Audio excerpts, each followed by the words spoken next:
The buzz on the spin. Luger safely regained Hoagie heads over to the fighting pits with ZZ scanning the crowds for more cloaking. In particular, he's heading to the betting booths and flashes credentials to start asking about the more unusual bets, particularly small amounts of money on long odds that came from someone who previously bet a huge amount of money, someone running low, someone scrabbling for coins after gambling it all away. Helen's name comes up on the third stadium and he's directed into the crowd. She's somewhere nearby. Zizzy starts scanning as he heads down to be ringside. Someone strung out and doubting their own senses would want to be as close as possible to make sure things go as they would hope. He feels out with the axiom, but he has a hard time ringing out what someone's bullshit biology, skipping important steps like a proper immune system or toxin filtering system for the blood, and what's an active axiom ability. Hell, some technology, like air-conditioned suits, throw him off a few times now that he pays attention and tries to not let it distract him. A hand on his ass causes him to turn around and drive a fist into the jaw of a woman easily 7 feet tall and with a pair of swords for an extra pair of arms. A snicked with a concussion and a dislocated jaw for goosing him. There's a swell of laughter as he starts to push through the crowds again. Up ahead, he can see ZZ suddenly spot something and dive onto someone. He puts in some speed and quickly weaves through the area and shoulders his way through the last few to find Zizzy wrestling with a Tret woman, one that looked identical to the girl Beffica had shown in her security display. No gouging eyes, Zizzy. We're trying to detain, not maim. Hoagie warns the Spitfire Charby, and she huffs a bit, just in time for something to tear, and she's suddenly holding a chunk of scaly skin. Ew!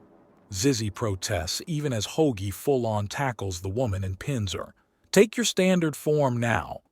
He orders even as the slight daze causes her to fade to normalcy for a moment. There you go, just like that. It takes a few seconds to get some binders on her, and then she really freaks out, twisting, turning, and screeching every which way. Her form shifts across dozens of races, and even combining them in a Frankensteinish conglomeration of differing bodies and statures, but it's all an illusion and doesn't actually help her. Then, like a puppet with her strings cut, she abruptly runs out of energy and slumps, her proper form showing. It's a perfect match for the girl seen in the security camera, but where it adds at least 20 pounds on a human, it somehow gives perfect skin to Cloakin because the woman looks bad. Really bad. The fuck happened to her? Someone demands. Not sure, but she's made some bad choices and I need to find out if she's just another victim or a really stupid perpetrator. Hoagie remarks, hefting her up into a bridal carry.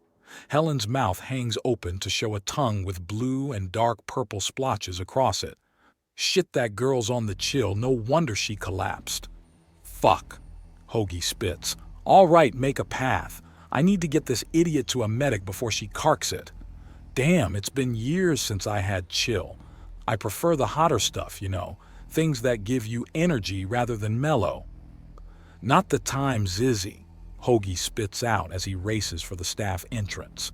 Station control coming through. Need a medic. The door opens ahead of him and he goes down 4 doors to find the arena's medical room. He boots it open and the Cobe doctor inside jumps in shock. What's going on? Wait, she's suffering from a chill overdose? She asks, taking hold of the situation in seconds. We confronted her and she revealed herself to have chill in the system after collapsing. Hoagie clarifies as the doctor points to a nearby bed that he quickly brings Helen to. The hell were you confronting random Cloakin for? She demands, even as she quickly examines Helen before pointing to a nearby drawer.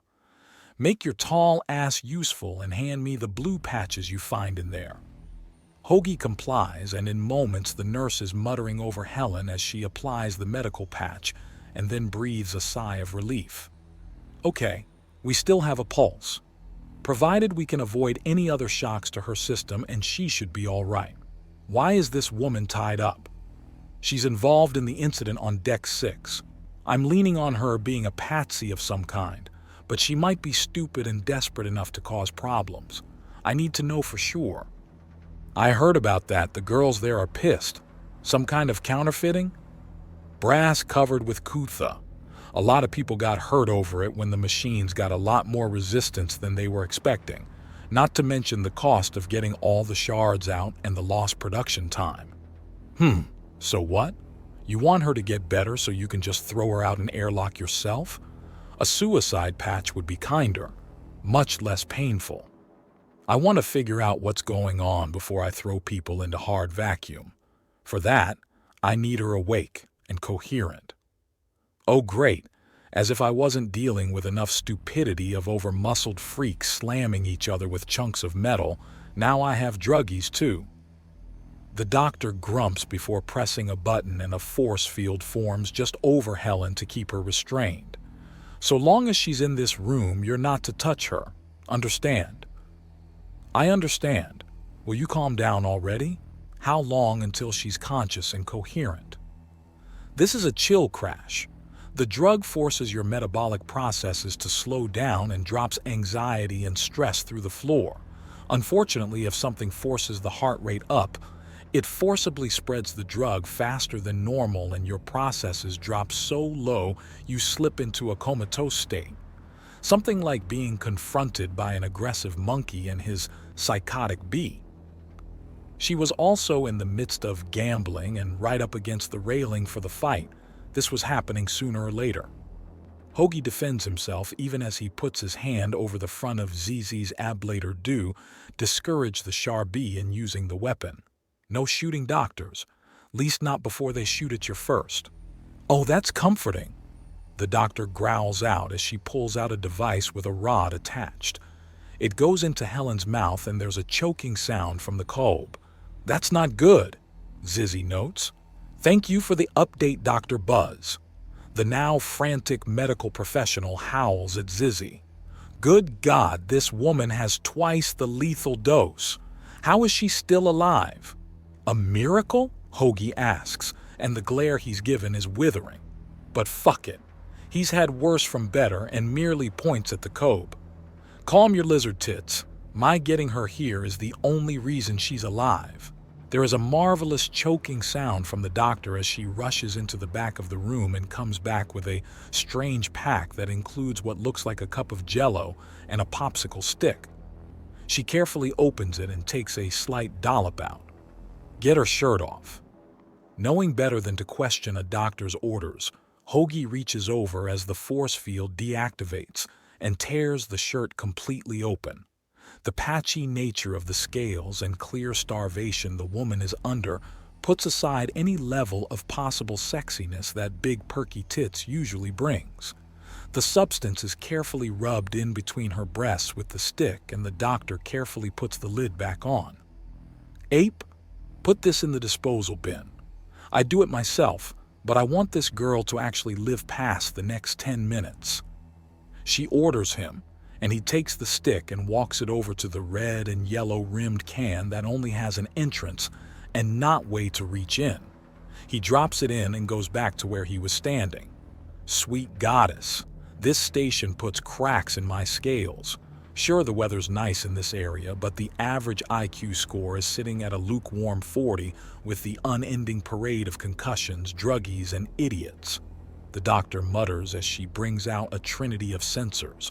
One is placed on Helen's forehead, another above where the substance was smeared between Helen's breasts, and the last is on the stomach. This idiot should have been brought in days ago. It will be a miracle if we can get her name, let alone her story out of her. Communicator says Helen Shinescale, ironic name now, Zizzy says with the unconscious Cloaken's communicator in her hand and the Cloaken's hand wrapped around it to get around the locks. What? Good God, woman. Put her communicator down. She's unconscious, not a corpse. Save your despicable looting for the dead, you savage. The doctor orders, and Zizzy starts to put the device down, but Hoagie grabs on to keep her hand there. What the? I thought you were the civilized one. What is this, the meat and nab? Are you incapable of resisting your kleptomaniacal urges, you cretin? She's involved with damage to the station. I'm just downloading a copy of the self-tracking apps on this so I can tell where she's been and figure out where or who she got the gilded brass from, Hoagie says as the doctor glares daggers at him until he slowly puts down Helen's communicator. He then examines his own and frowns. The girl's been to the posh place? No way that a burnout like this could afford anything out of there. Anything good? Zizzy asks, peering over his shoulder. She's been to Section 5. She was gambling tri-tite discs in hope of a payout and is stuck in the middle of a gilding scam. No way she could afford anything from there, he notes calmly. So time to go? Zizzy asks. Yes, but first, Hoagie says as he reaches in and gets a hiss from the doctor as he takes the binders off of Helen and then places a tracker around her ankle. Call me when she wakes up. This is important station business. If only so you don't do something stupid that might hurt her, fine. But this is under protest, the doctor says, giving him the pointer finger, and he resists the urge to bite at it. Noted, Hoagie says, holding out his communicator, and she brings out her own. I'll call you if there's any change with the patient. I take it you're footing the bills? I am. What's it looking like? He asks, and she snorts at him. That's not an answer. No, it wasn't. Now get out. No doubt your presence is making her psychosomatically worse. If she lives, then she lives. If not, you'll know either way, the doctor says, before hopping down and grabbing her stool to push Hoagie out of the room with. Oh, come on. I'm not that impertinent. You don't need to use the stool. He protests even as he leaves the infirmary. Oh, yes, I did. The doctor counters before slamming the door behind him. He just steps back and is far from surprised when the door opens again, with Zizzy slowly backing out, muttering deadly threats with her ablator pointed right at the doctor. And if you touch him like that again, I'll put a hole in you so deep your grandma's gonna bleed out. You hear me? The cretinous little Charbie threatens the doctor even as she leaves the infirmary. Enough of that. Let's not piss off the woman with access to high-grade drugs and the know-how to make them work hard, Hoagie says, picking up Zizzy with one arm and starting to walk out under the doctor's glare. But she's worried about her patient. It's what you want in a doctor. Hell, it's what you're like with me. Now let's get going. We have a few places of interest in the posh place to check out. Oh, can I nab some purses? Only if you can get away clean. So yes? Zizzy asks excitedly. So no, Hoagie counters. Hey, I can so get away clean. No, you can't. There's nothing subtle about you. And subtle is what you need to get away clean.